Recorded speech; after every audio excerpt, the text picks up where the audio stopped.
desce, o grupo Calma, já vai nega, não começar. precisa gritar. Poxa, Eu já estou olha pra chegando. isso, olha Tenha essa- calma, Quem calma, deixou esse calma. negócio aqui? Por favor, tenha Poxa, calma. vou esconder aqui atrás. Ah, meu Deus. Essa toalha... Ah, não é possível, amor. Você vai deixar a toalha de novo aqui. Olha, a gente precisa ir nesses cultos de quinta-feira, viu? É, A vamos gente precisa mesmo. ouvir falar sobre resolver esses problemas da nossa família. Pois vamos aos cultos de quinta-feira, sim. Olha pra aqui, ó. Olha a bagunça que tá aqui. Oi, gente, pode ir entrando. Oi, Mari. Oi, queridos. Diga aí, Pode ir Zezé. entrando. E aí, nego?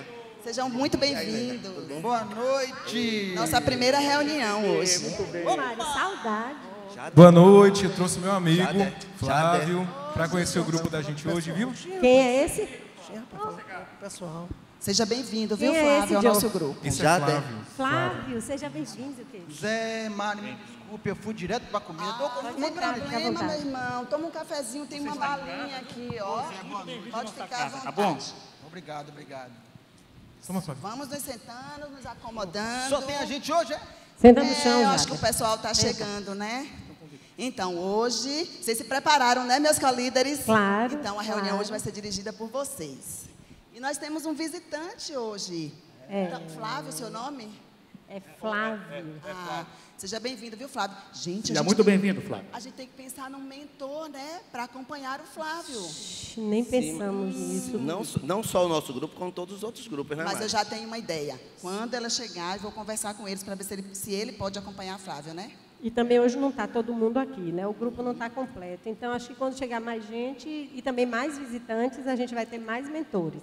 Pera, o que eu sei é que esse ano, então, os pequenos grupos vão estar bombando, né? Esse ano tem até um tal de um TCL, que é para todo líder seja muito bem treinado, inclusive GA, rede e os ímpares e os surdos. Ninguém vai ficar de fora. Certo, Treinamento. certo. Isso É, mesmo. mas esse primeiro semestre agora parece que só é para o meu grupo, né? Os colíderes. Esse primeiro semestre vão ser treinados apenas os co-líderes, justamente para que dê muita ênfase a esse tipo de líder. Isso aí. Mari. Vamos Ô, Mari, não. Vamos não começar. Começar, não. Eu primeiro tenho que elogiar, agradecer a você que abre sua casa para a gente. E tá linda essa casa. Gostei demais. Você mudou algumas coisas, deixou balinha. Agora, sim, coisa de mulher, viu? A única coisa que eu não achei muito... Assim, eu achei que essa cadeira não combinou Só faltava direito. essa. Pelo Pelo amor de Deus. Essa cadeira, Pelo amor gente, é de uma Deus. surpresa. Hoje nós temos uma visita. Nosso pastor Abraão veio visitar o nosso pequeno Quem? grupo hoje. Pastor Abraão? Pastor Abraão? Ah, o pastor Abraão vem aqui hoje.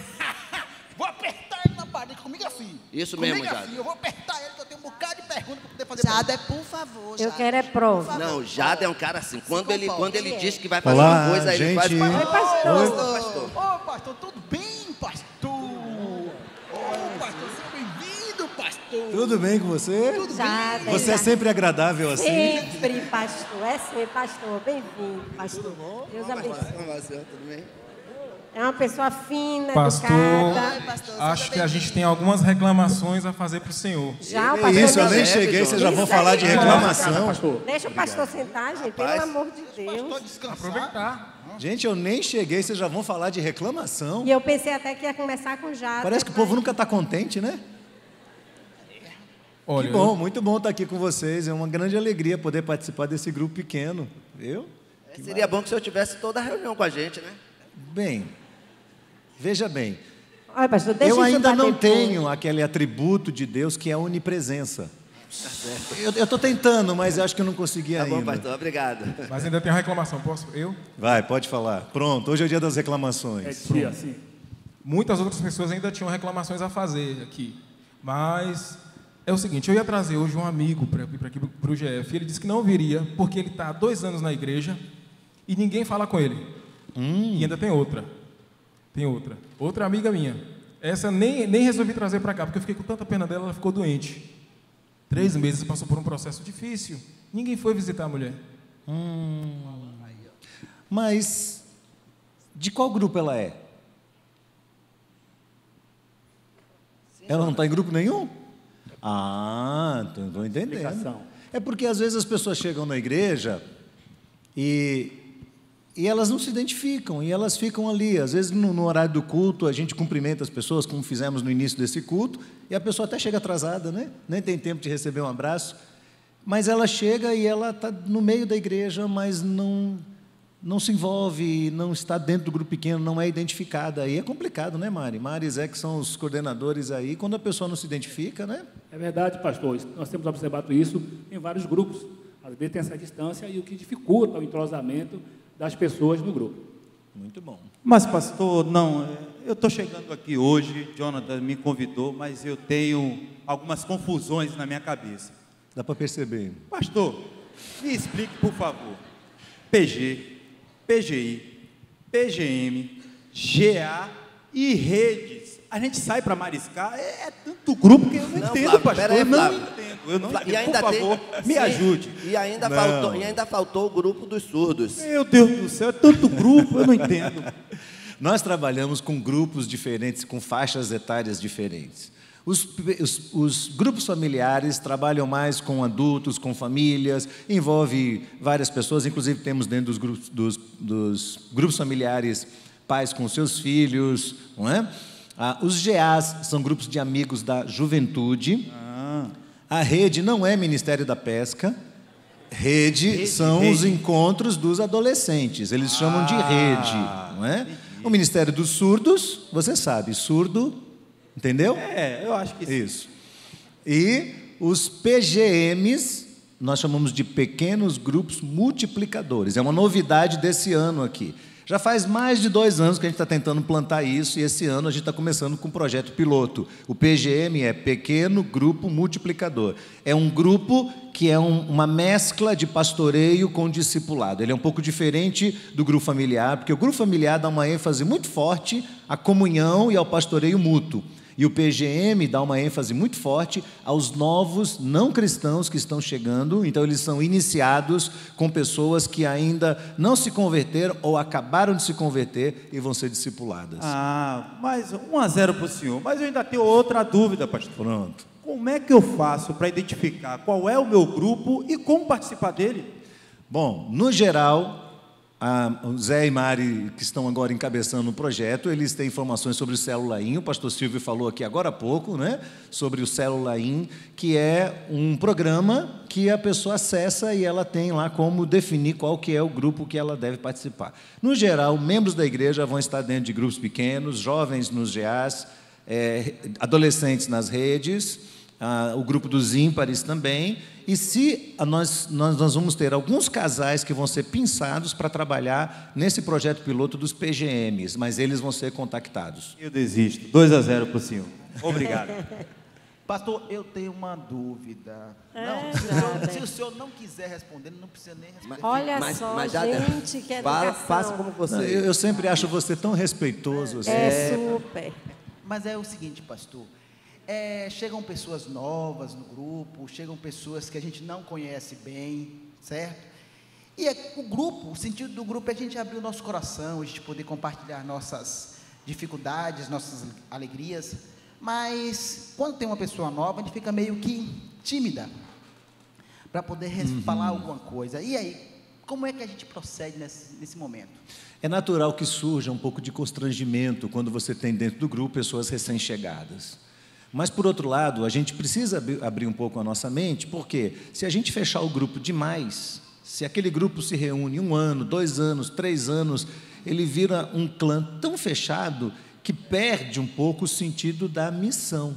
E na missão que nos foi dada por Jesus, sempre vamos ter que encampar pessoas recém-chegadas. Sejam elas do mundo, pessoas que acabaram de se converter, que encontraram a Cristo agora, ou sejam elas pessoas que estão mais próximas de nós e por alguma circunstância tiveram que mudar de grupo.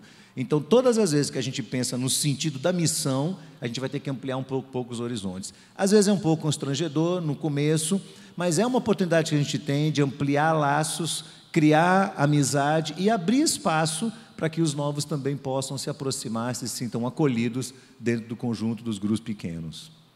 Pastor, eu queria completar a informação do moço aqui, porque é o seguinte, existem alguns grupos que já são tão antigos, tão já acostumados, que eles também não crescem, eles ficam insosso. Patrimônio tombado. Exatamente, fica sem graça e não consegue estimular ninguém.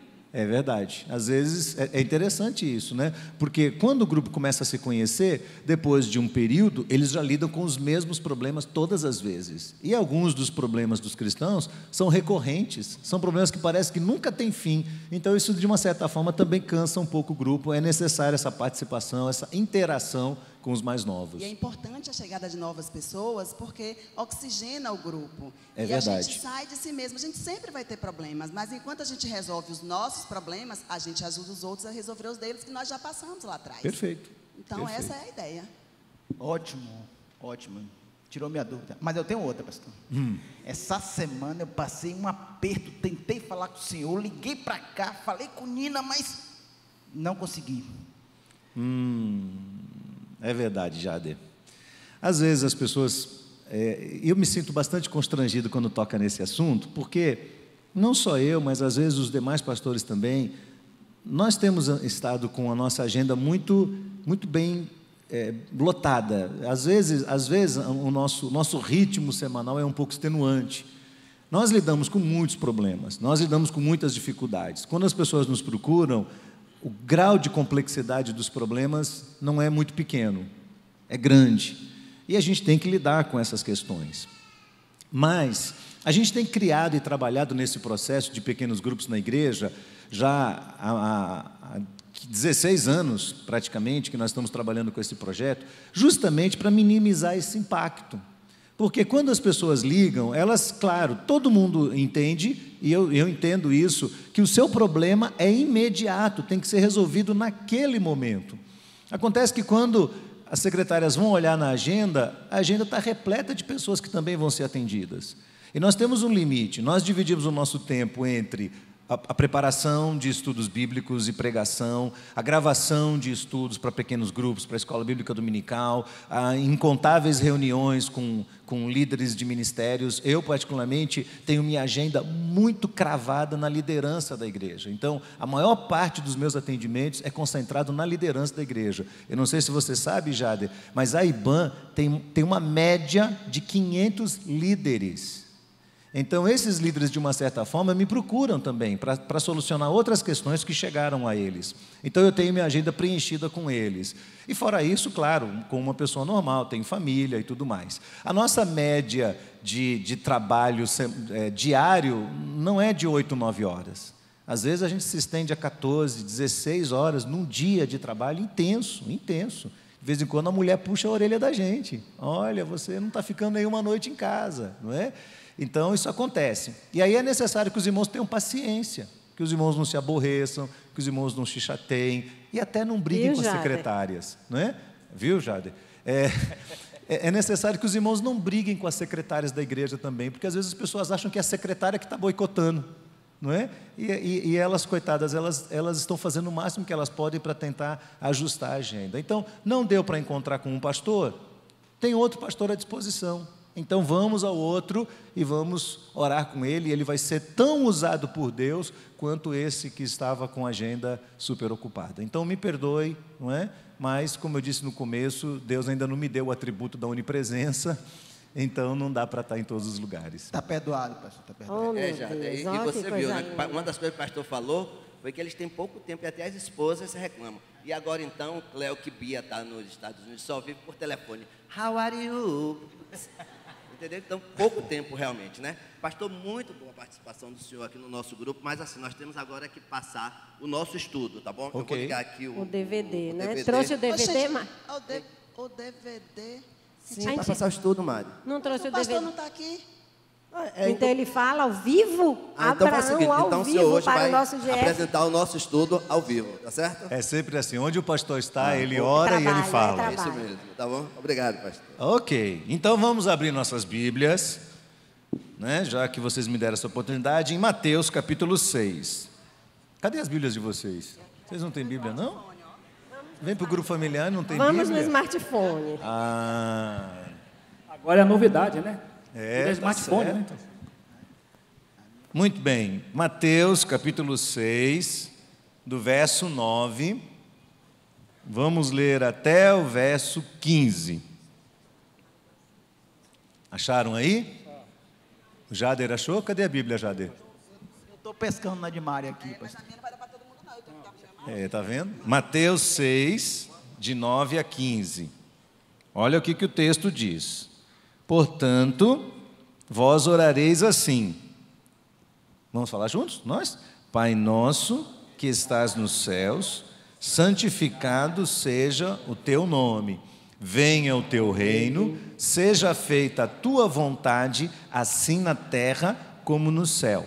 O pão nosso de cada dia nos dá hoje, perdoa-nos as nossas dívidas, assim como nós perdoamos aos nossos devedores.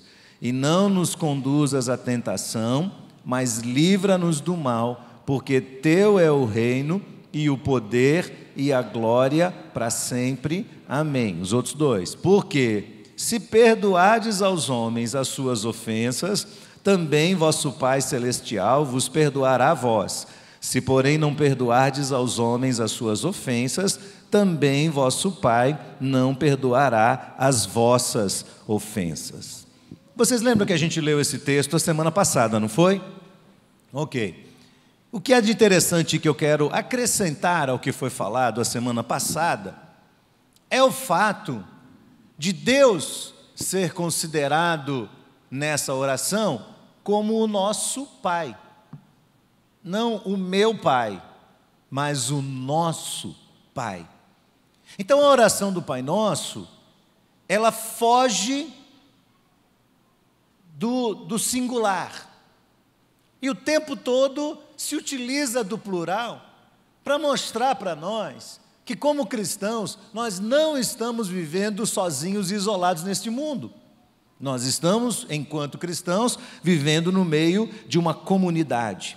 Então, a semana passada nós destacamos desse mesmo texto alguns ensinamentos sobre a vontade de Deus. Venha o teu reino e seja feita a tua vontade. Ou seja, Deus tem um plano detalhado para cada um de nós, sem exceção.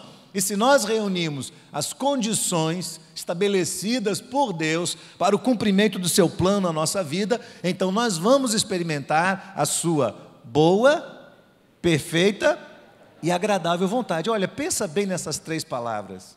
Pare e pense um pouquinho. A vontade de Deus é boa, não é ruim, não visa o nosso mal. A vontade de Deus é perfeita, ou seja, Deus não erra. Deus não erra nunca. Mesmo que a gente às vezes fique aborrecido com a maneira como Deus trata determinadas situações da nossa vida, porém, Deus nunca erra. Mas ela é também agradável. Não é interessante? É agradável a vontade de Deus. Não é algo que nos traz constrangimento ao coração. Isso me parece um contraste muito acentuado com a vida de alguns cristãos que parecem estar o tempo todo martelando, sem nunca conseguirem colocar esse prego no lugar, sem nunca conseguirem resolver alguns problemas na sua própria vida e na sua própria experiência. Talvez alguns tenham sentido isso já, é aquele sentimento de inadequação. Você tem uma fé, você tem uma convicção, você tem uma doutrina, você tem uma teologia, mas parece que essa teologia foge dos problemas da segunda, da terça, da quarta. Ela só funciona no domingo e talvez no dia do grupo familiar ela funcione um pouquinho, e agora no culto de quinta-feira, que é um culto muito bom, que todo mundo tem que vir, não é? Parece que funciona naquele horário, mas quando a gente sai do ambiente do templo, talvez as coisas não funcionem tão bem na vida de muitas pessoas.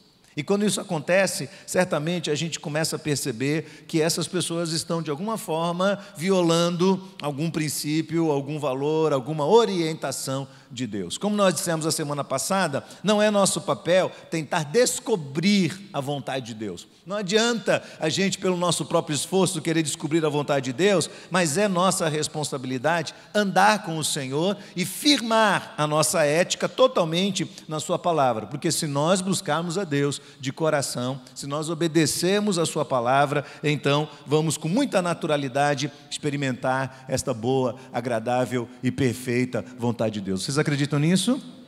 Essa oração é chamada oração do reino. A oração do reino de Deus. Os discípulos chegam para Jesus e falam: Senhor, fale mais sobre a oração. Este fenômeno incrível que é a oração, que é falar com Deus. Este fenômeno que às vezes é um pouco incompreensível, porque se Deus conhece todas as nossas necessidades, qual a relevância de dizer a Deus o que Ele já sabe? Por que nós vamos falar com Deus se Ele já tem as respostas, se Ele já sabe o que é que nós vamos perguntar? Eu penso que os discípulos se achegam a Jesus e questionam sobre oração, e talvez na cabeça deles estivesse algumas perguntas do tipo assim: quando a gente ora, o que é que a gente deve dizer? Quais devem ser nossas palavras? Ou quanto tempo deve durar a nossa oração? A oração de 3 minutos é menos espiritual do que a de 35 minutos? Qual o lugar certo de orar? É no templo? É na sala? É pecado orar no banheiro?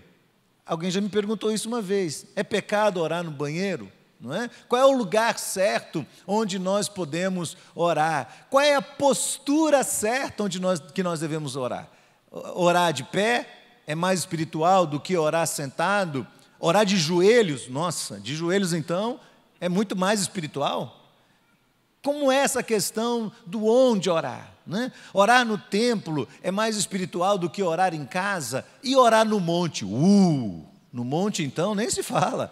Um monte é muito mais do que isso ainda. Então as pessoas vão criando uma série de questionamentos sobre isso. E talvez várias dessas perguntas tivessem passado na cabeça dos discípulos, e o mais curioso é que Jesus não responde nenhuma delas. Ele não fala sobre isso, porque parece que Jesus não está muito incomodado com o formato dessa oração. Será que se eu orar deitado na cama, com sono, 3 minutos antes de dormir, a minha oração não vai chegar ao céu? Então, Jesus não responde isso, ele começa apenas a sinalizar que a oração é simplesmente um grau na nossa relação com Deus, um grau a mais de profundidade, de intimidade, que reflete na nossa relação com Deus e que tem um reflexo também na nossa relação interpessoal. Por isso a oração não é a oração que é feita para o meu Pai, mas ela é feita para o nosso Pai.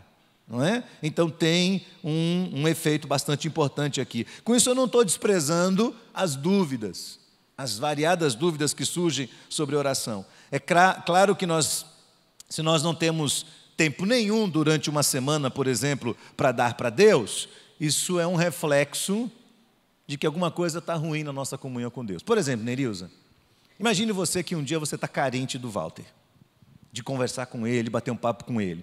E você chega para ele e sinaliza. Você diz: Walter, a gente não está conversando e tal. Aí ele fala assim: tá bom, Nel. Nelzinha, como é que ele te chama? Nelzinha? Nel. Tá bom, Nel. Então vou fazer o seguinte: essa semana você vai andar comigo todos os dias, tá bom? Aí você diz: tá bom. E aí ele pega você, leva você para o consultório, leva você para o hospital, leva você para a sala de cirurgia, sai da sala de cirurgia, vai para outra sonografia e você vai com ele. Você vai do lado dele, você vai do lado dele. E aí você passa a semana toda do lado dele, e ele está dirigindo, ele está falando no WhatsApp, ele está operando, ele está fazendo ultrassonografia, enfim, ele está fazendo todas as coisas e você está do lado dele. No final da semana você fala assim: Walter, a gente pode conversar. Mas mulher, você já ficou a semana toda do meu lado. O que a mulher quer do marido? Atenção, exclusividade, não é? A nossa relação com Deus é a mesma coisa. Porque se o tempo todo que eu estou falando com Deus, eu estou dirigindo, eu estou correndo, eu estou acelerado, eu estou fazendo isso, eu estou fazendo aquilo, aproveitando os intervalos para conversar com Deus, isso talvez sinalize que eu não estou entendendo que essa minha relação com Deus é algo prioritário. É algo que precisa de um pouco mais de profundidade. Não pode ser alguma coisa que eu trato como algo secundário no meio de um mundo repleto e de uma agenda cheia de responsabilidades. Então Jesus parece nos dar aqui nessa oração alguns indicativos dessa relação com Deus, desse aprofundamento, e são implicações ensinadas. Primeiro, o Pai é nosso. O cristianismo é uma religião comunitária.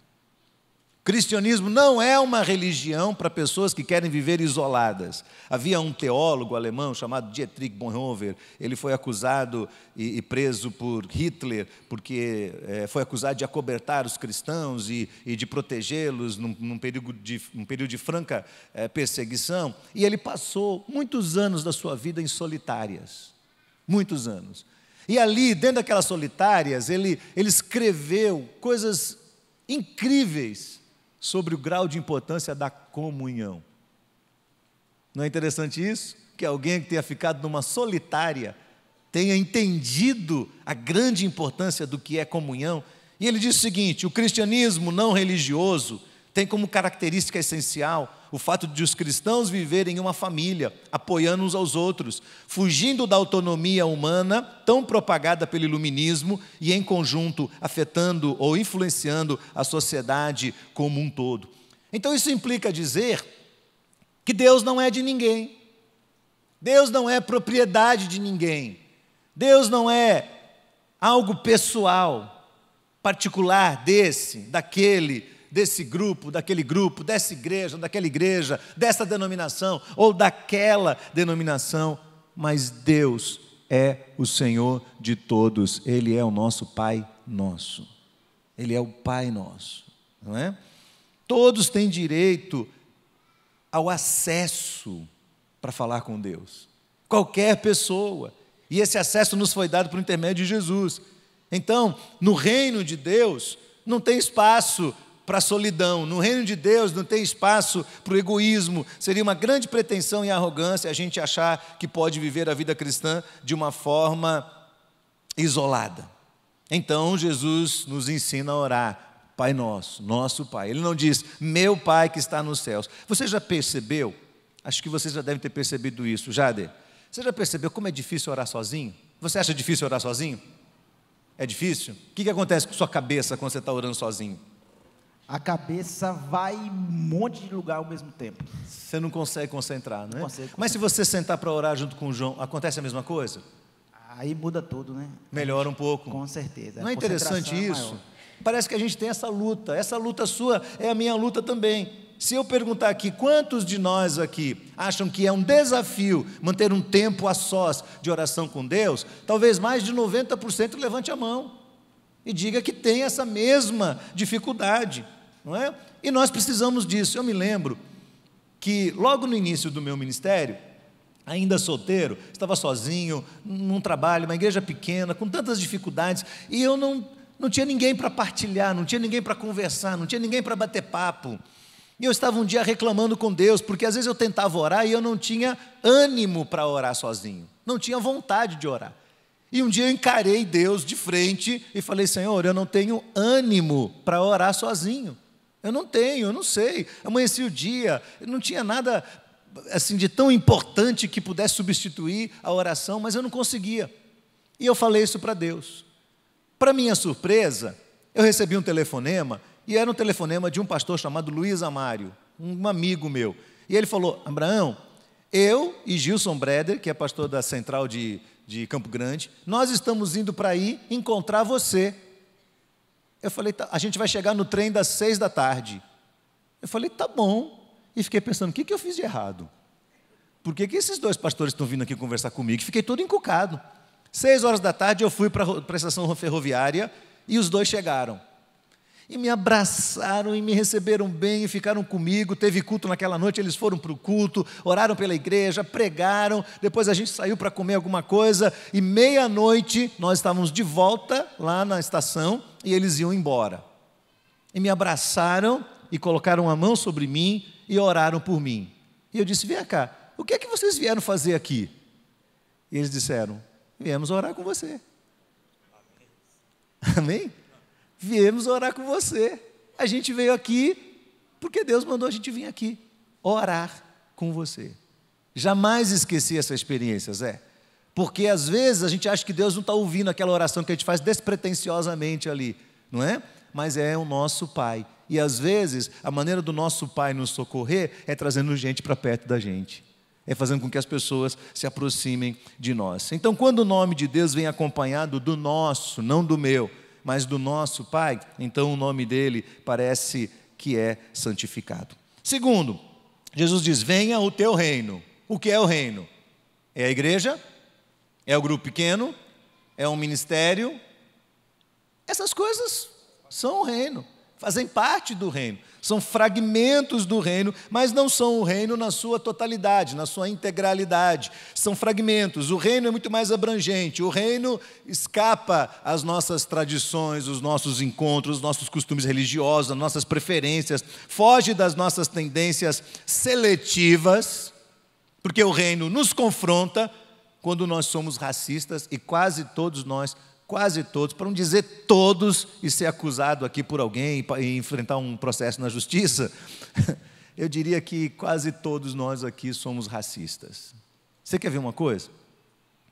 Alguma vez você já parou para pensar assim, a vida no céu? Tem determinadas pessoas que eu não queria que estivessem no céu comigo. Já aconteceu isso com você? Quem aqui tem uma listinha? Algum de vocês tem uma listinha? Alguém tem uma listinha? Não levanta a mão, não. Listinha de gente que a gente não queria que fosse para o céu. Tirou sua sogra da lista? Ainda bem. Pessoas que a gente não gostaria de que estivessem com a gente lá. Não é? Às vezes, cristãos.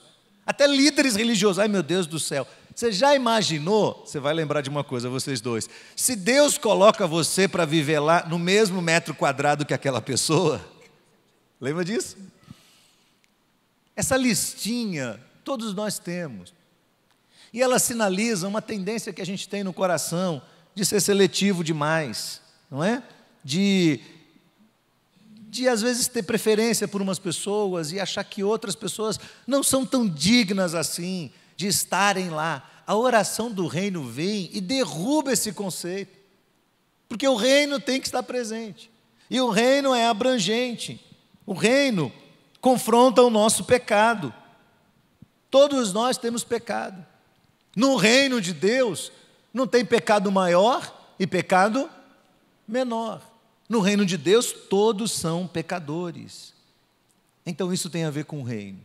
O reino que sinaliza o desejo de Deus de alcançar qualquer pessoa, na cidade ou fora da cidade, no país ou fora do país, no Brasil ou em outros lugares. O reino não é limitado geograficamente. Quando nós achamos que um povo merece ser mais abençoado do que um outro povo, então nós estamos cometendo uma enorme blasfêmia contra esta abrangência do reino de Deus. Porque vejam, Cléo falou aqui dos venezuelanos. Seriam os venezuelanos mais importantes do que os brasileiros? Seriam os 5 milhões de fugitivos da Síria mais importantes do que os europeus? Será que eles são mais importantes do que os ingleses? Seriam os pobres do Congo, da Eritreia, da Etiópia, mais importantes do que as nações mais ricas e mais poderosas? Seriam eles? Seriam os moradores das favelas de Salvador mais dignos, ou menos dignos, do que aqueles que moram dentro dos condomínios fechados da nossa cidade? São perguntas que a gente tem que fazer para a gente. E a resposta, ela vem empurrada pela pergunta. Se eu olho e digo, não, os favelados de Salvador realmente são tão importantes quanto os que moram nos condomínios fechados e nos grandes bairros, nos bairros mais nobres. Se eu digo isso, eu automaticamente tenho que ter algum tipo de ação nessa direção. Mas se eu digo isso e não faço nada, então meu discurso não condiz com a realidade da oração do reino de Deus, não é? E se a gente pensa assim, a gente tem uma má notícia, uma notícia que talvez muitos não gostem. O reino de Deus não tem fronteiras. O reino de Deus não tem limites. O reino de Deus não tem serviço de imigração. No reino de Deus não tem um que é mais importante e outro que é menos importante. No reino nós temos um só Salvador e a Bíblia diz que um morreu por todos para que todos pudessem viver por ele. Isso é o reino de Deus. Depois Jesus fala do pão nosso. Note que o pão é nosso. O pão é nosso, não é meu pão. Não é meu pão. O pão é nosso. Você quer ver uma das grandes brigas que acontecem dentro das casas?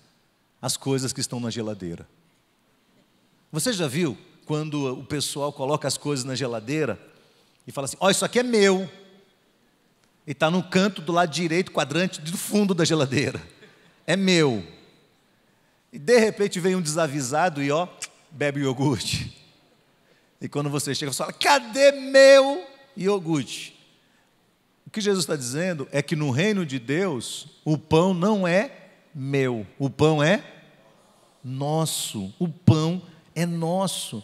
Isso é um assunto assim, muito importante, né? Será que a gente não tem que ter privacidade? A gente não tem que ter questões particulares.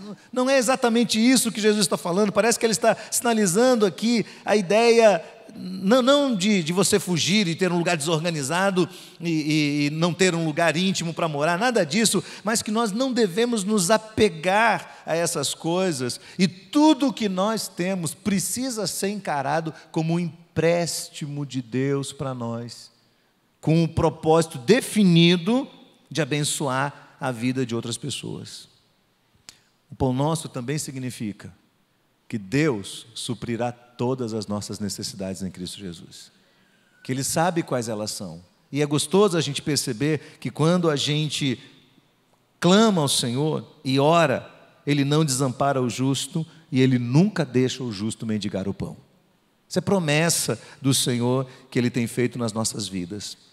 A igreja, irmãos, especialmente os grupos pequenos, tem sido um lugar muito adequado para tratar essa questão do Pai Nosso.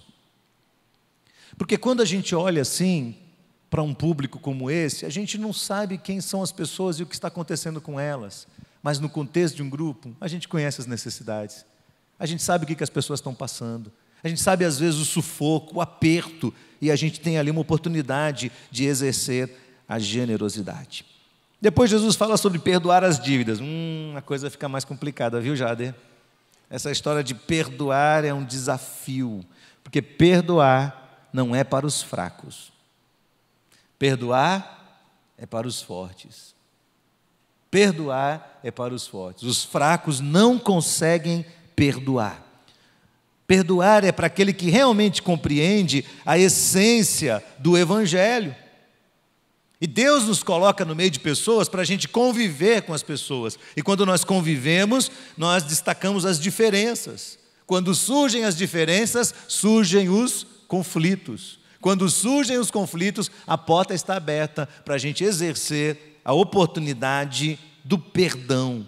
A gente tem que ter a dor de liberar o perdão para aqueles que a gente acha que não merecem, fazendo exatamente o que Jesus fez por nós. O pastor John Piper chama isso de crise redentiva. Sabe como é uma crise interior, quando você olha para uma pessoa e você acha que ela não merece perdão, ela fez algo muito ruim que te magoou, e você olha para ela e você não quer perdoar, e o Senhor diz assim: mas eu quero que você perdoe porque eu te perdoei.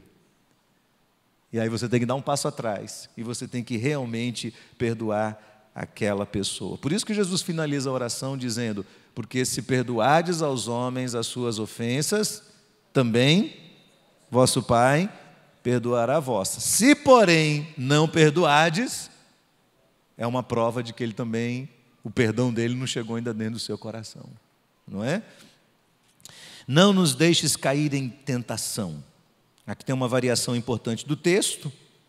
Não nos impeça de passar pela tentação. Todos nós vamos ser tentados. É inevitável que as tentações não venham, cada um tem a sua.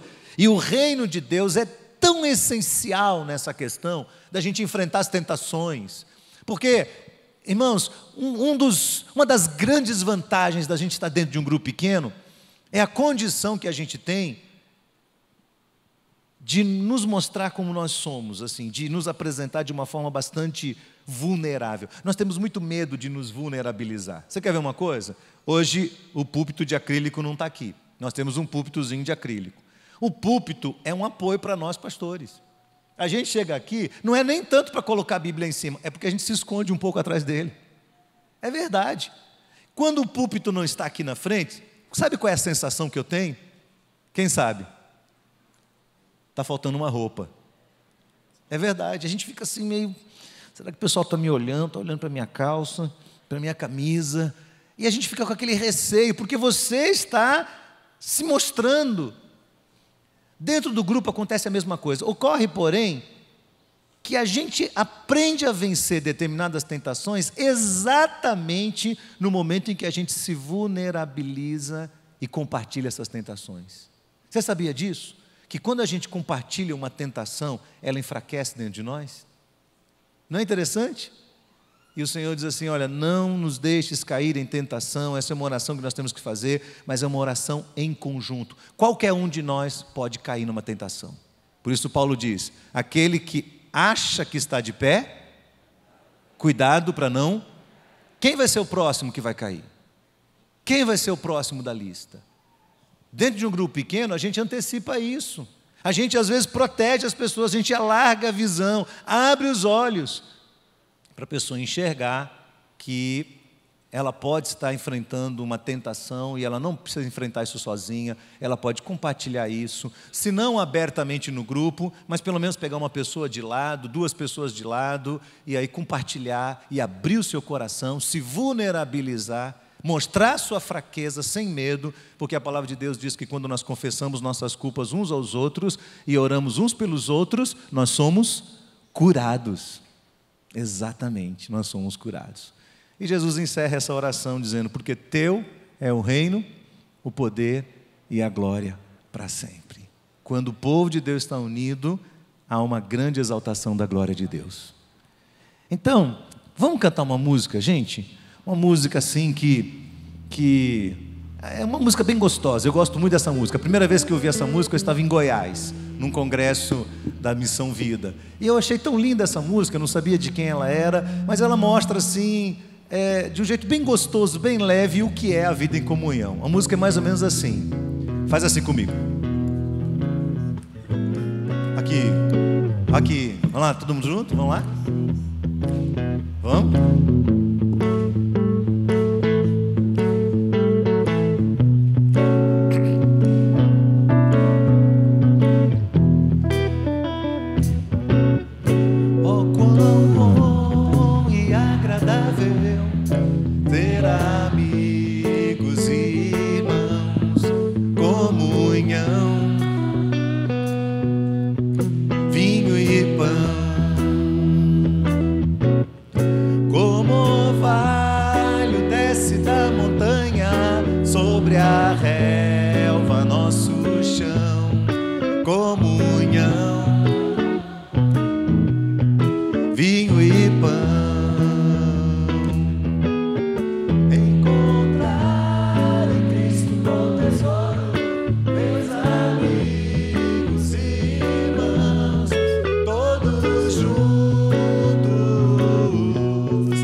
Vamos ficar de pé, queridos? Eu quero desafiar você, que é membro dessa igreja, a procurar a nossa equipe de grupos pequenos. Você pode conversar com o Zé e Mari, você pode conversar com o Gessé, que é o líder do TCL, você pode procurar a secretaria da igreja. Nós temos um programinha agora chamado Célula In. Você pode entrar no Célula In, se inscrever para participar. Se você é membro da igreja, membro formal da igreja, você pode entrar lá e você pode se inscrever para participar de grupo pequeno. E nós não queremos ninguém sozinho, porque o reino é nosso, o pão é e o Pai é. Amém. Amém, irmãos? Vamos cantar? Oh, quão bom e agradável ter amigos e irmãos, comunhão, vinho e pão, como orvalho desce da montanha sobre a relva nosso chão, comunhão, vinho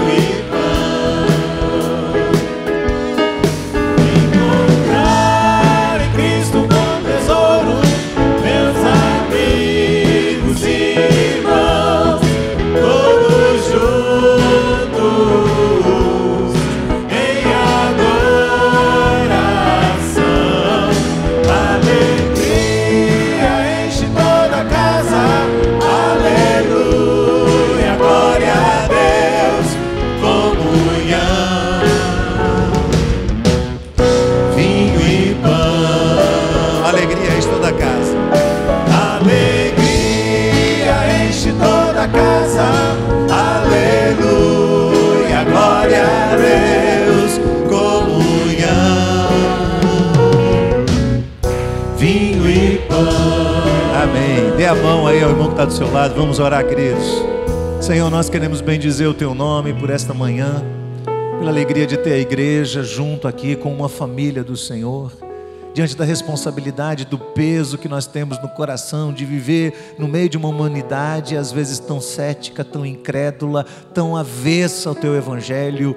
Que bênção é saber que nós temos uma família, nós temos irmãos com os quais nós podemos nos identificar, podemos partilhar a nossa fé, podemos compartilhar o pão, podemos dividir as nossas dificuldades, podemos dividir as nossas tentações, podemos também ser exercitados em liberar perdão e em perdoar, que é a essência do Teu Evangelho. Ó Deus, que esta oração ensinada por Jesus seja uma realidade na nossa vida e na nossa experiência. Guarda-nos, Senhor, para que a nossa vida de comunhão não seja distante, não seja hipócrita, não seja simplesmente um discurso, mas que nós possamos viver em intensidade com aqueles que o Senhor tem colocado perto de nós, para que o Teu reino seja exaltado no meio da Tua igreja e no final de todas as coisas o Teu nome seja glorificado, Senhor. Abençoa cada um que aqui está, leva-nos, ó Deus, debaixo da Tua graça, debaixo do Teu amor e da comunhão perfeita do Espírito Santo de Deus. Nós oramos em nome de Jesus. Amém, amém, amém. Deus abençoe. Dê um abraço no irmão que está do seu lado e vamos para as nossas classes de escola bíblica. Vamos em paz, queridos. Deus abençoe a cada um.